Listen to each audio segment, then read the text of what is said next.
Hey guys, this is Ben with Exceptional Glass, 888-83 Glass. Today I'm showcasing a French door application on a tub in Ringwood, New Jersey. We're using all brushed nickel hardware here with glass hinges. Everything is in a square series. This is the square SQ8x8 in brushed nickel from C.R. Lawrence Company.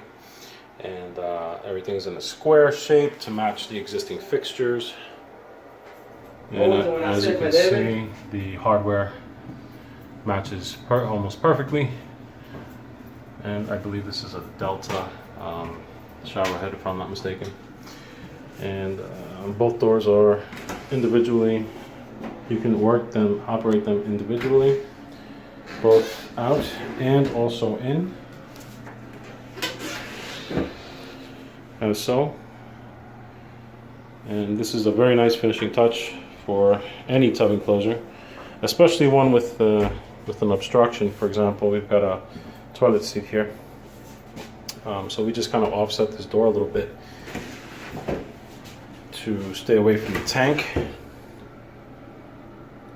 And these hinges here have a 90-degree stop to make sure that this glass doesn't actually hit that tank, even though it is kind of narrow, but it still is a slight risk.